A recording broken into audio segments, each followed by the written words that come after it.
Shalom. First of all, I'd like to give all glory and honor to Yahawashi, Yahawashi, Bashim, Kakatash. Double honors to the teachers, elders, and the parts of Great Millstone. Likewise, brothers are there, put out the truth. Faithfully, fearlessly feeding the sheep, and to you, brothers and sisters that tuning in. Shalom. Today's lesson's title: We ain't taking the chip and getting on that ship, Lord willing.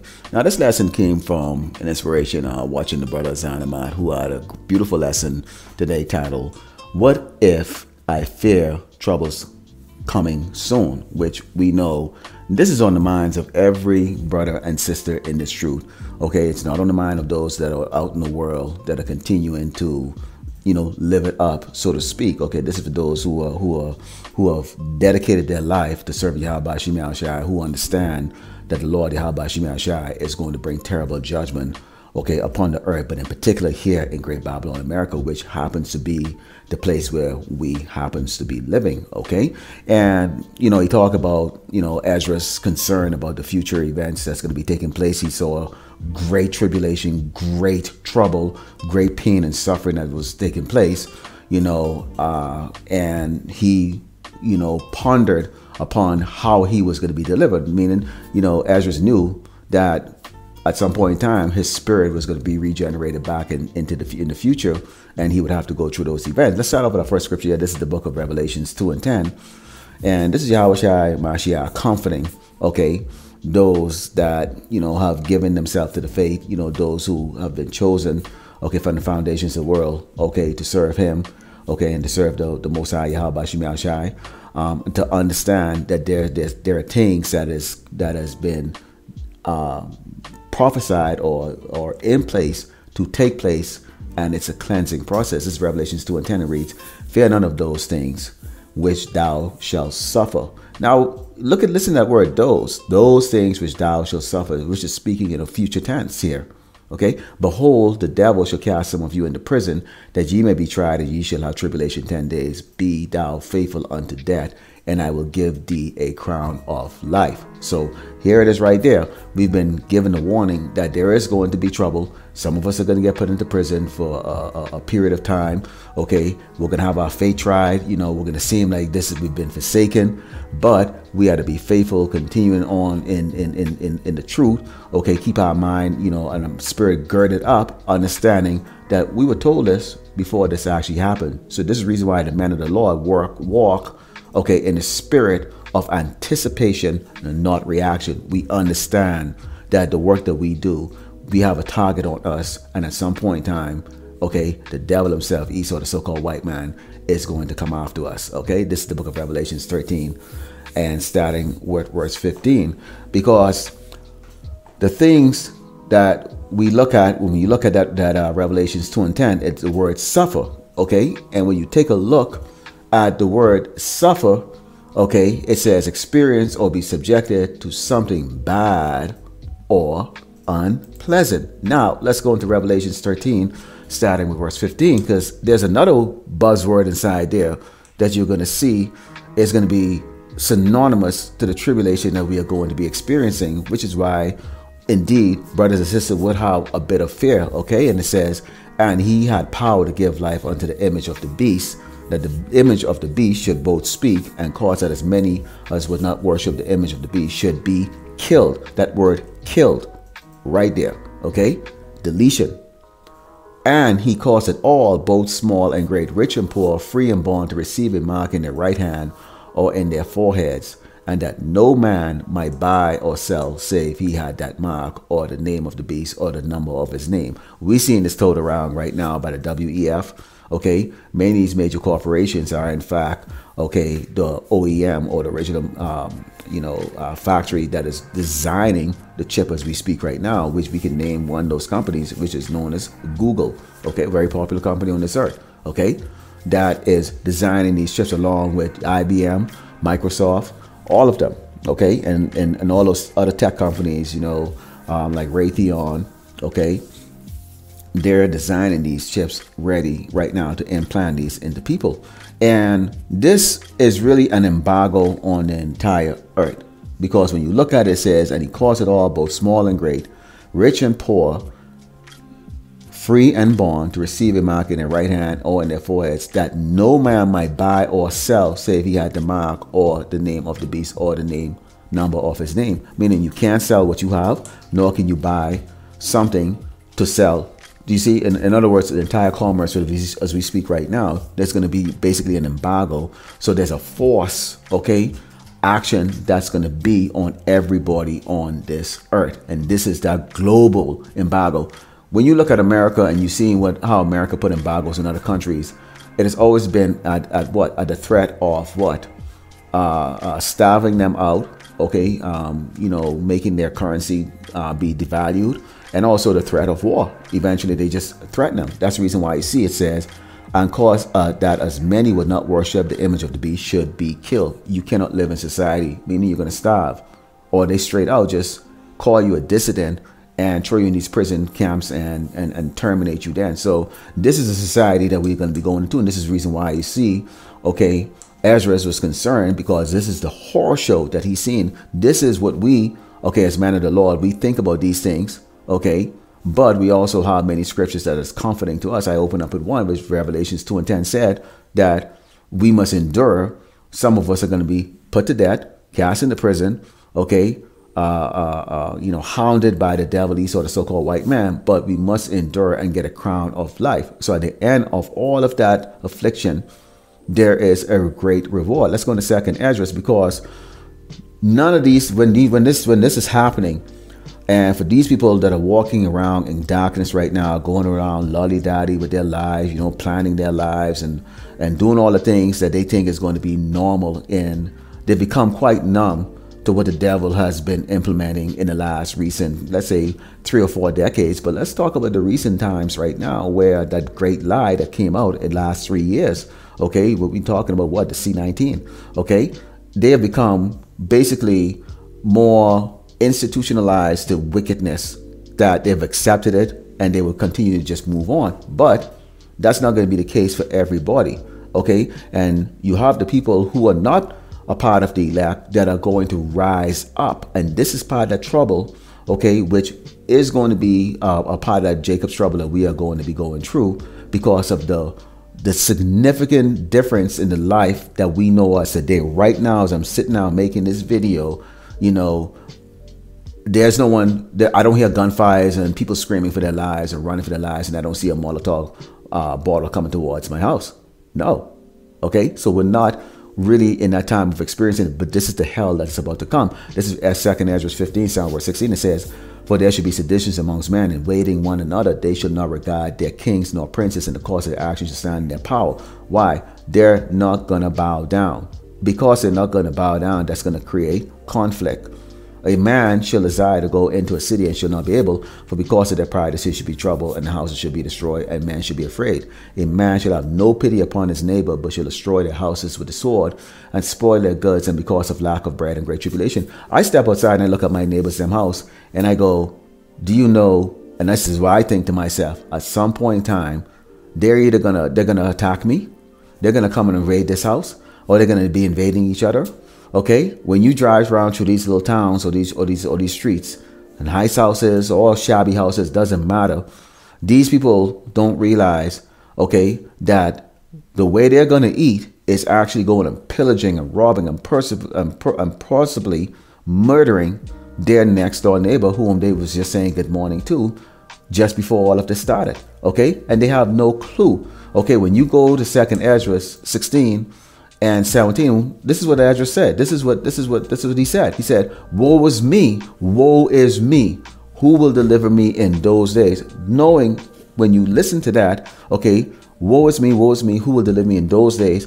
He had a vision in a far distant future. This is the future tense he's speaking here, of some problems, things that were taking place, to the point that he was concerned. Here's a man of the Lord that is deeply concerned who will deliver him. Because you're right, if you are walking around, even those of us who are wearing the sackcloth, going on the highway and the byway, we know these scriptures. Okay, we listen to each other, we comfort each other with the words and the lessons that we put out, and also try to comfort the sheep and also feed the sheep as we are commanded to do.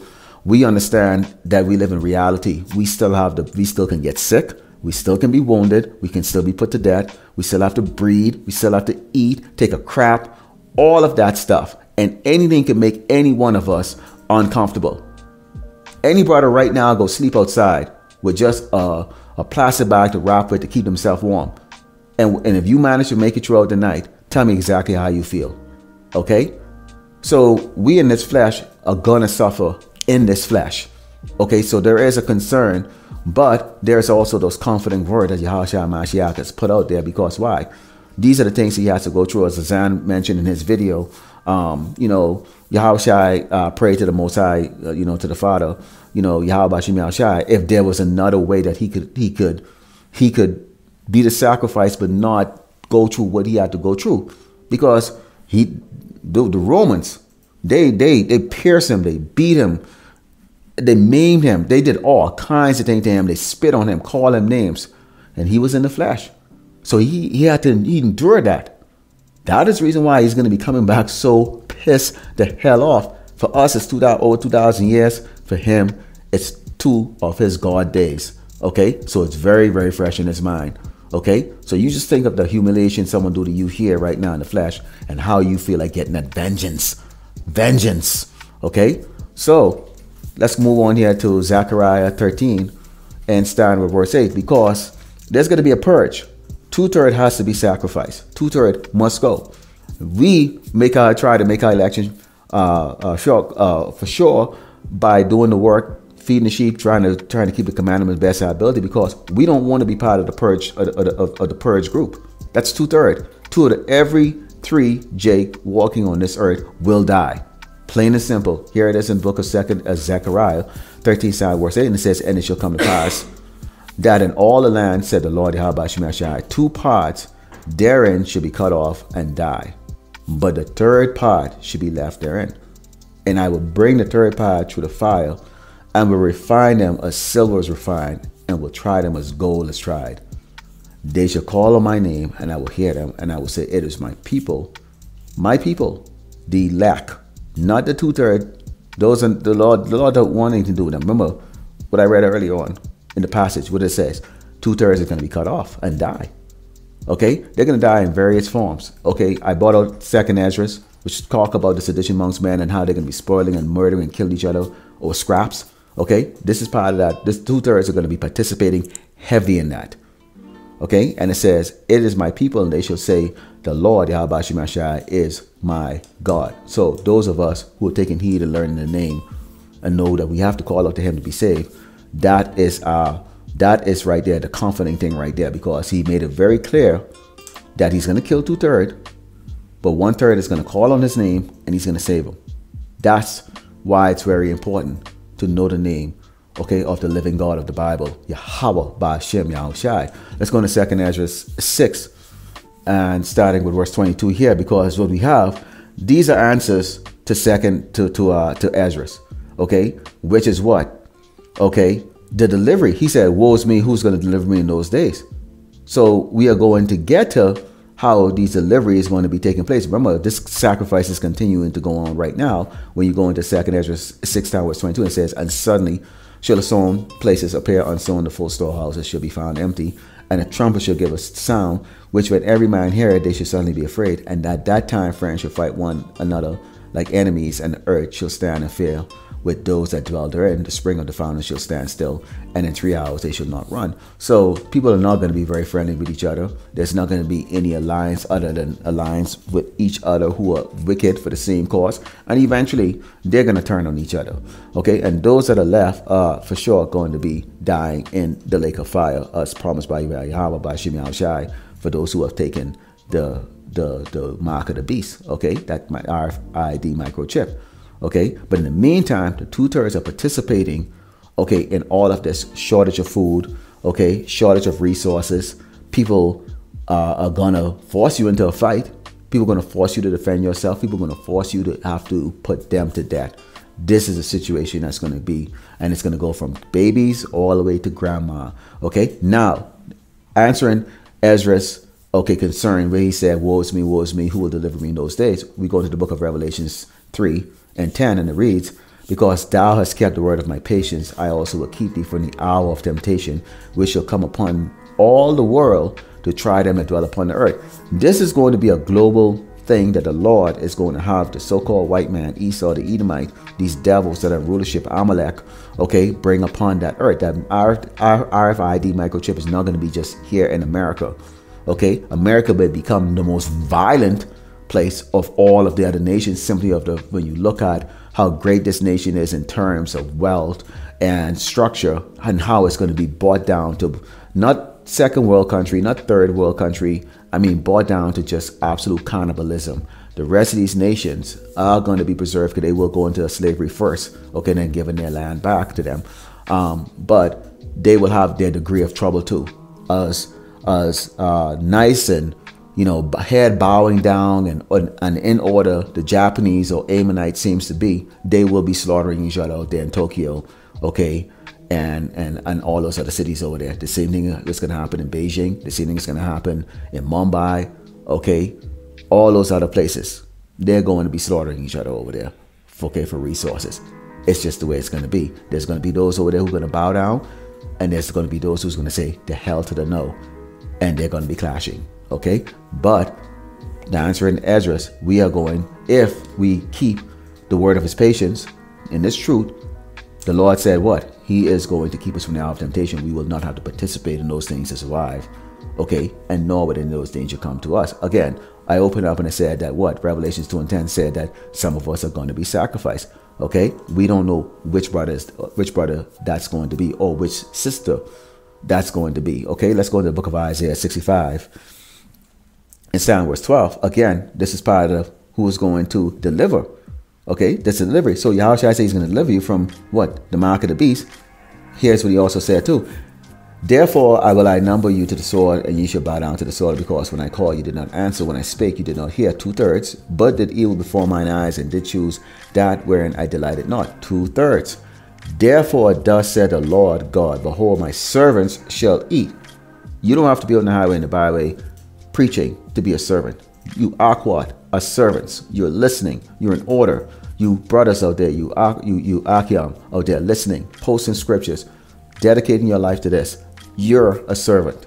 Okay? And then there's a man like myself, Azan, and many others out there who are going out on the highway and the byway, actually facing, okay, the people out there and actually bringing out this truth, you know, in its raw, pure form.